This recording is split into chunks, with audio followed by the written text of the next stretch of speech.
오늘 이 시간에 주시는 살아계신 하나님의 말씀은 신약성경 누가복음 24장 30절에서 35절의 말씀입니다.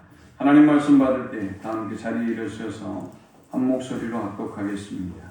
그들과 함께 음식 잡수실 때 떡을 가지사 축사하시고 떼어 그들에게 주시니 그들의 눈이 밝아져 그인 줄 알아보더니 예수는 그들에게 보이지 아니하시는지라. 그들이 서로 말하되 집에서 우리에게 말씀하시고 우리에게 성경을 풀어주실 때 우리 속에서 마음이 뜨겁지 아니하더냐 하고 곧 그때로 일어나 예루살렘에 돌아가 보니 11제자 및 그들과 함께한 자들이 모여 있어 말하기를 주께서 과연 살아나시고 시몬에게 보이셨다 하는지라. 두 사람도 길에서 된 일과 예수께서 떡을 떼심으로 자기들에게 알려주신 것을 말하더라. 아멘. 사랑하는 성도 여러분, 오늘 우리는 아주 흐뭇한 그리고 따뜻한 현장을 찾아갑니다. 부활하신 주님이 낙심한 두 제자를 찾아오신 감동적인 장면에 우리는 오늘 함께합니다. 누가복음 24장은 절망으로 시작해서 소망으로 끝나는 장입니다. 눈물로 시작해서 찬송으로 끝나는 장입니다. 죽음의 그림자로 시작해서 부활의 영광으로 마무리되는 장입니다.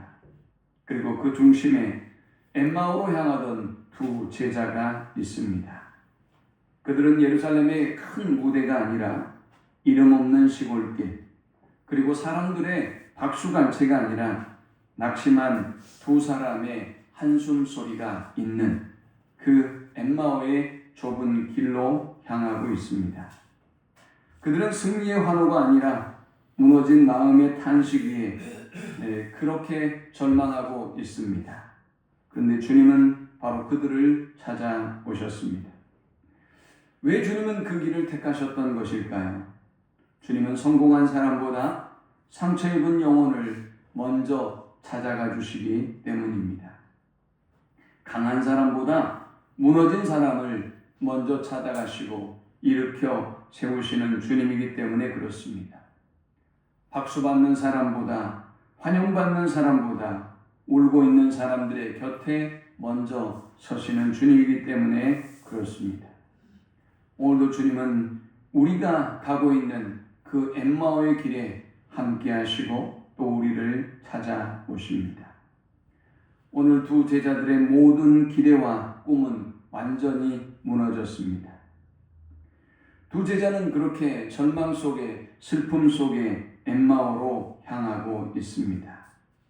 그들의 발이 움직이고는 있지만 아마도 그들의 마음은 움직이지 않았을 것입니다. 그들의 눈은 떠 있지만 그러나 그들의 영혼은 이미 어두워져서 살아는 있지만 안에서 무너진 그런 삶을 그들은 살고 있었을 것입니다. 그들은 예수님께 자신의 인생을 걸었습니다. 주님을 따랐고 주님이 꿈꾸는 그 세상에 그리고 그 일에 동참하기를 원했습니다. 그들은 하나님의 나라를 위해서 그들의 삶 전체를 바쳤습니다. 예수님이 왕 되시고 그리고 세상이 뒤집히는 반전의 역사가, 역전의 역사가 그들과 유대 민족에게 임할 것이라는 기대감을 가지고 있었습니다. 그리고 한편에는 그들도 그 영광 중에 참여하게 될 것이라는 소망이 있었습니다. 그런데 그들이 지금 경험하고 있는 현실은 어떻습니까? 예수님은 체포되었습니다. 자신들의 대장이었던 예수님은 로마의 병정들과 유대의 모든 사람들에게 이제 조롱거리가 되었습니다. 주님은 채찍에 맞으셨고 십자가에 너무나 무기력하고 수치스러운 모습으로 달려 죽으셨습니다. 주님의 죽으심과 더불어 오늘 예수님의 제자들, 오늘 본문에 등장하는 엠마오의 제자들도 죽었습니다. 그들의 꿈도 죽었습니다. 그들의 미래도 거기서 멈추고 말았습니다.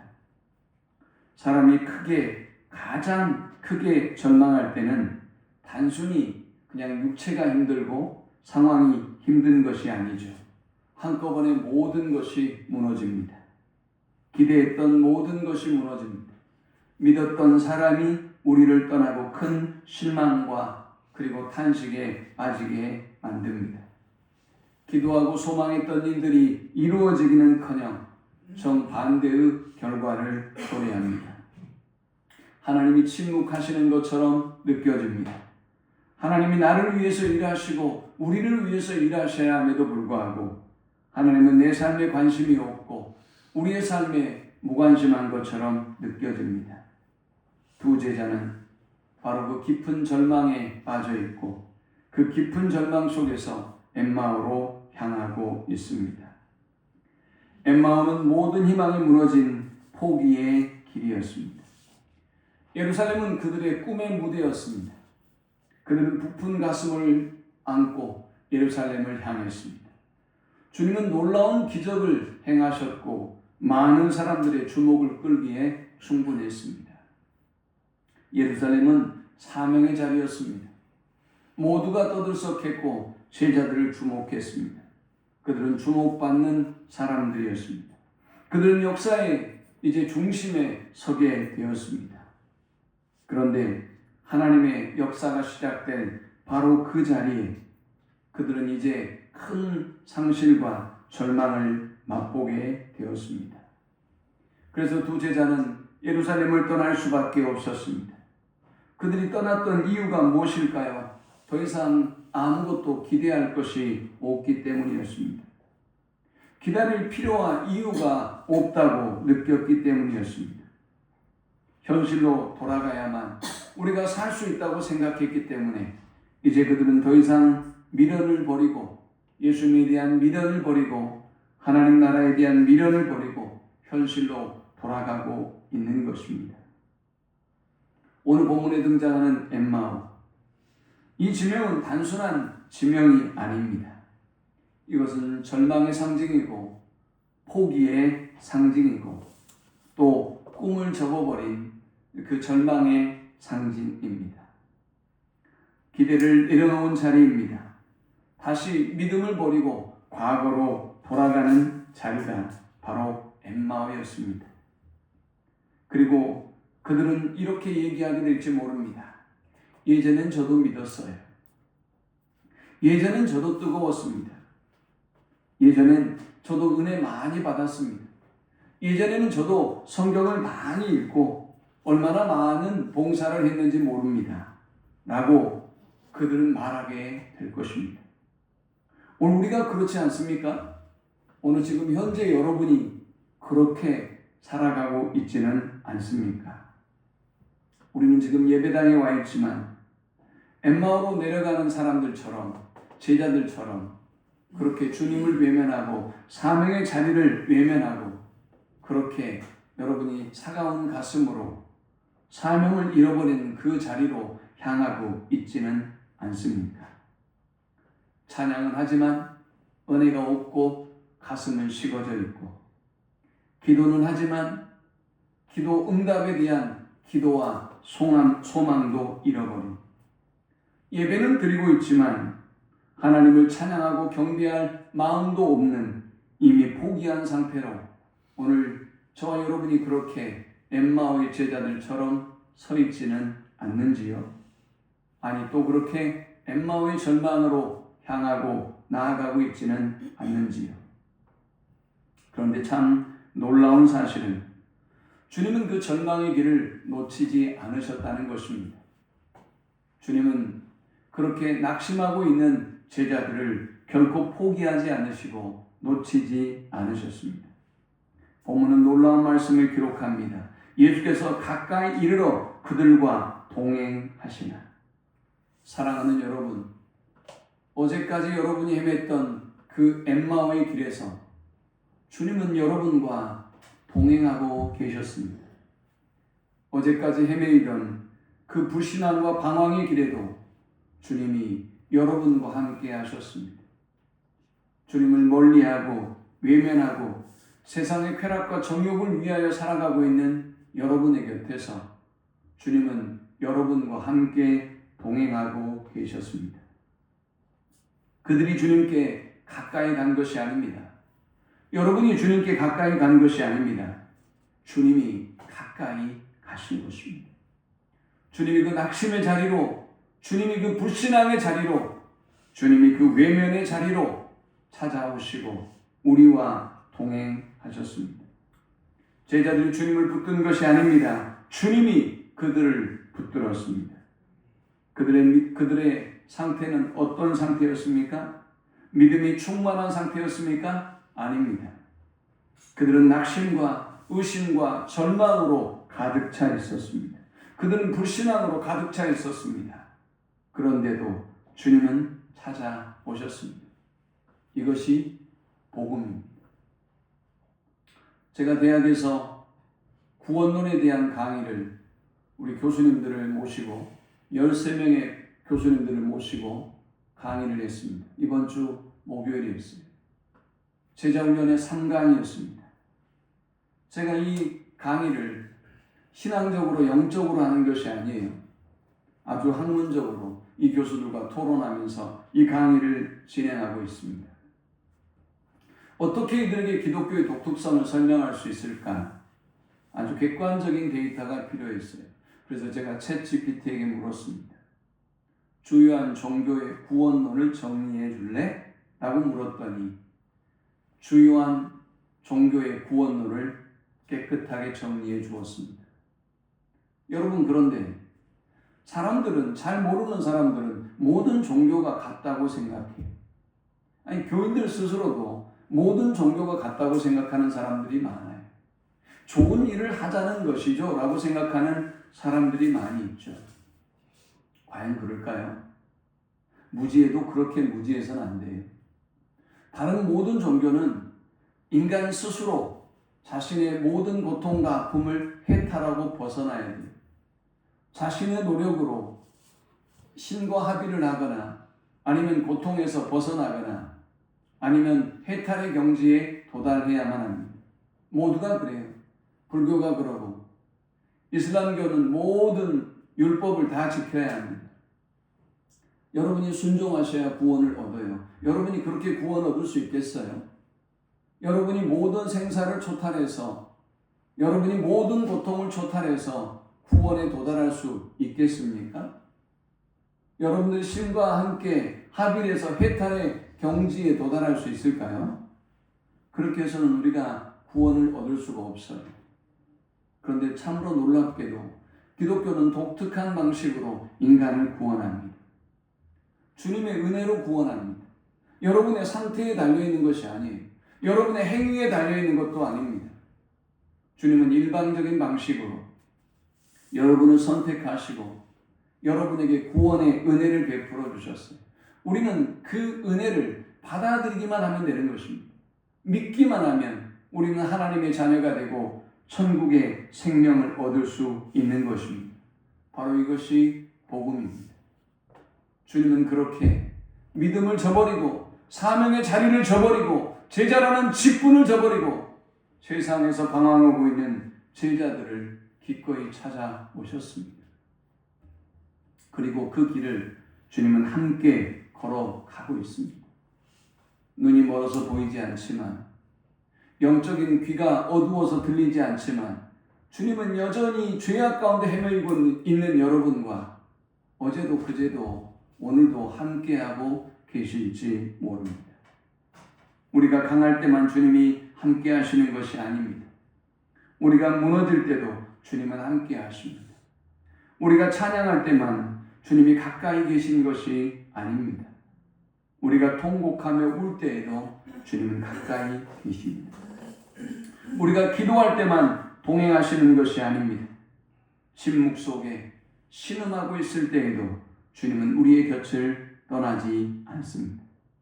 사랑하는 성도 여러분, 여러분이 포기한 그 길에서도 여전히 주님은 함께하고 계신다는 사실을 잊지 않고 기억하는 우리 모두가 되실 수 있기를 축원합니다. 절망은 제자들로 하여금 주님을 알아보지 못하게 했습니다. 오늘 성경은 말씀합니다. 그들의 눈이 가리어져서 그인 줄 알아보지 못하거늘 했습니다. 예수는 바로 곁에서 그들과 동행하고 계시는데 예수님은 그들과 함께 하시고 그들을 떠나지 않고 있음에도 불구하고 그들은 주님을 알아보지 못합니다. 예수님은 바로 곁에 서 있었습니다. 제자들의 음성을 들었습니다. 제자들과 함께 걸었습니다. 그러나 그럼에도 불구하고 그들은 모르고 있습니다. 왜일까요? 그들의 전망이 눈을 가렸기 때문입니다. 그들의 상처가 영적인 감각을 무디게 만들었고, 그리고 주님을 알아보지 못하게 한 것입니다. 사람은 낙심하면 이렇게 말합니다. 성도들이 낙심하면 꼭 이렇게 항거합니다. 하나님이 도대체 어디 계십니까? 왜 나의 기도에 응답하지 않습니까? 왜 나만 이런 상처와 고통을 경험해야만 합니까? 그런데 사랑하는 여러분, 사실은 주님이 계시지 않는 것이 아니지요. 주님이 계시지 않는 적은 한 번도 없습니다. 내 눈이 가리워져 있는 것뿐이죠. 주님은 이미 저와 여러분 곁에 오셨고 말씀하고 계시고, 그리고 저와 여러분을 붙잡고 계심을 우리는 잊지 말아야 합니다. 주님은 제자들을 찾아오셔서 먼저 말씀으로 그들을 회복시켜 주셨습니다. 주님은 곧바로 자신의 정체를 그들에게 밝히지 않았습니다. 대신 성경을 풀어 주셨습니다. 왜일까요?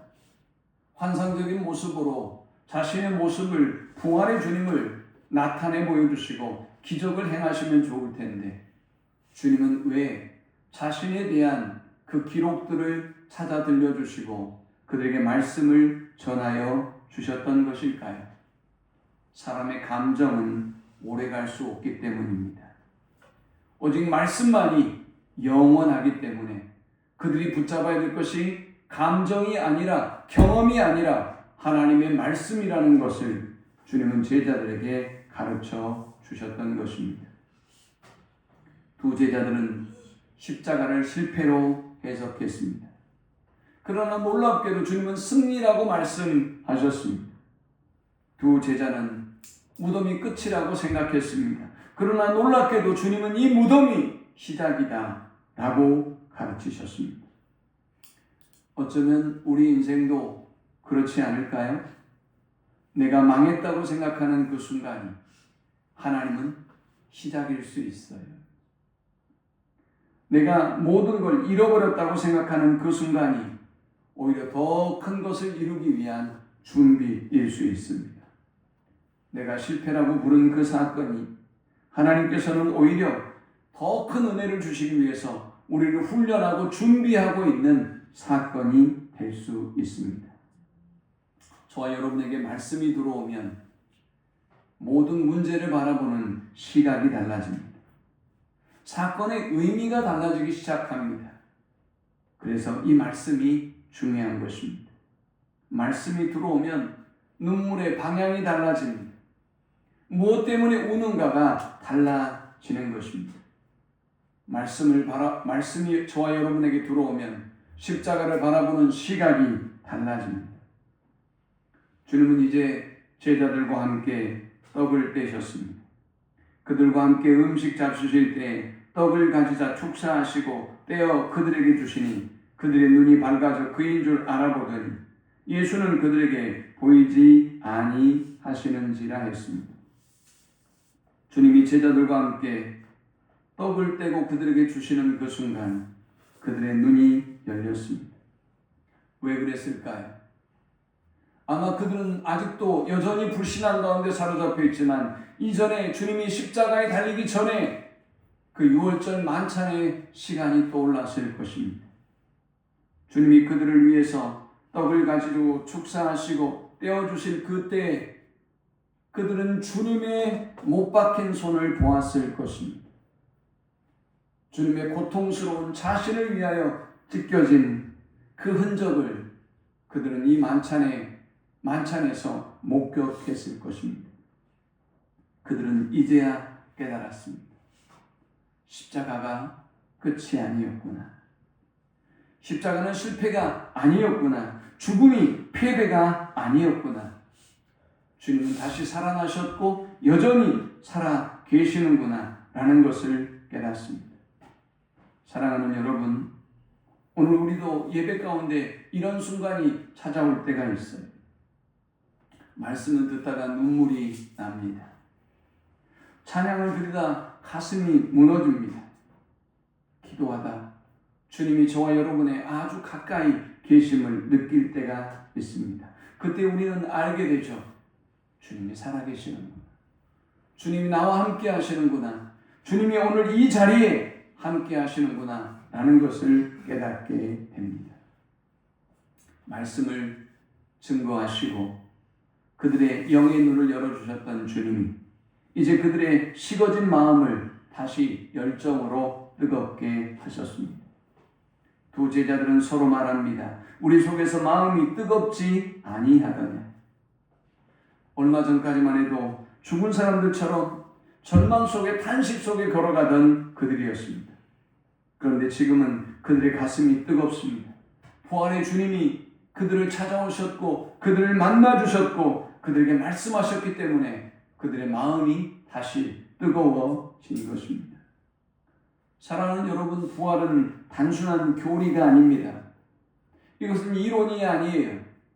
이것은 그냥 관념적인 지식이 아닙니다. 오늘 부활의 주님을 만난 사람은 죽은 심장을 갖고 살아가는 사람이 아닙니다. 죽었던 심장이 깨어나고 뜨거워짐을 경험하게 됩니다. 이 부활의 주님은 식어버린 열정을 뜨겁게 만듭니다. 꺼져버린 소망이 다시 불타게 합니다. 사랑하는 여러분, 오늘 기도가 식어진 분이 계십니까? 그거 정상 아닙니다.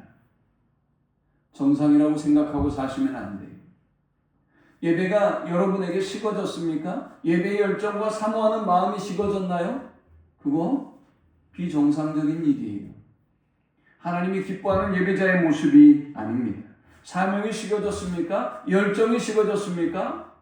오늘 우리는 부활의 주님이 다시 우리를 뜨겁게 해주시기를, 다시 우리의 열정이 불타게 하시기를 간절히 기도하고 그 앞에 서야 할 사람이라는 사실을, 상태라는 사실을 우리는 알아야 합니다.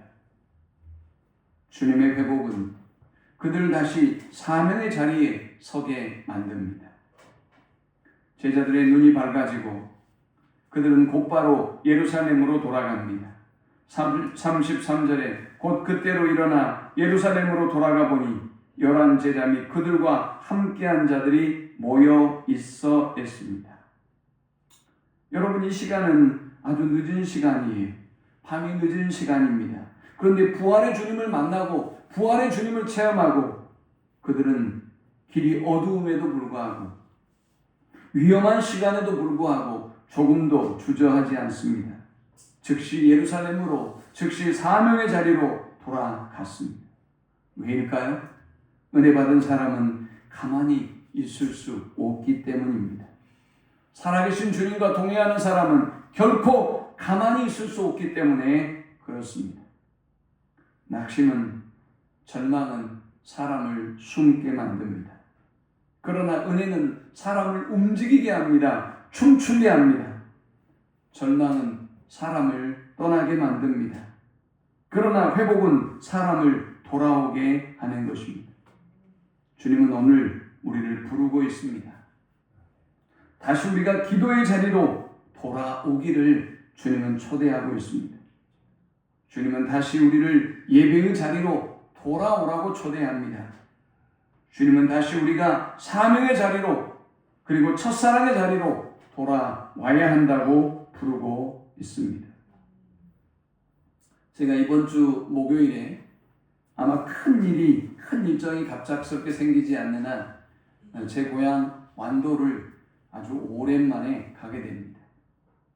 제가 학교를 졸업하고 가본 적이 없어요. 정말 어마어마한 일입니다.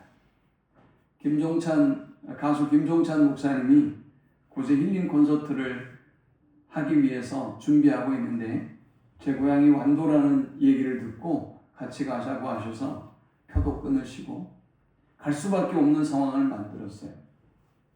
해서 제가 할 수 없이 가게 됐어요.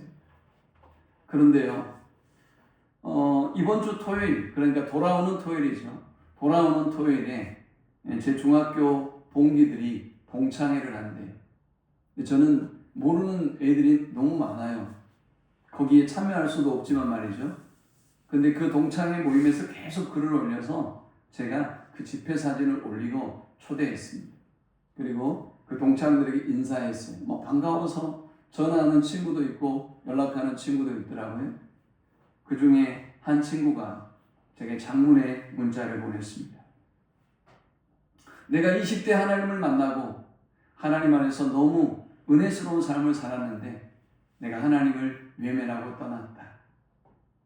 그런데 이제야 제대로 하나님을 만나고 제자훈련과 사역자반을 거치고 이제 이 늦은 나이에 선교를 하고 싶은 마음을 품고 기도하고 있다. 친구, 내가 선교사가 될 수 있을까? 선교사가 되려면 어떻게 해야 되지? 라는 질문이었습니다. 얼마나 감사했는지요. 얼마나 감격스러웠는지요. 제가 들어보니 그 친구의 사정이 그렇게 녹록한 상황이 아니에요. 그러나 주님을 만나고 이제 자신의 삶을 어떻게 주님을 위하여 살아갈까 뜻을 정하고 그리고 그 일을 위해서 기도하며 나아가고 있다는 거예요. 자기를 위해서 기도해 달라는 거예요. 자신의 친구가 이렇게 훌륭한 목사님이 되었다고 하는 사실이 너무나 기쁘고 감격스럽다고 그렇게 기뻐했어요. 사랑하는 성도 여러분, 엠마오의 길이 지금 우리에게 실패의 길처럼 보입니다. 그러나 그 길은 주님을 만나는 길이었습니다. 엠마오의 길은 눈물의 길이었습니다. 그러나 주님은 그 길을 회복의 길로 만드셨습니다. 엠마오의 길은 절망의 길이었습니다. 그러나 주님은 그 길을 부활의 길로 만들었습니다.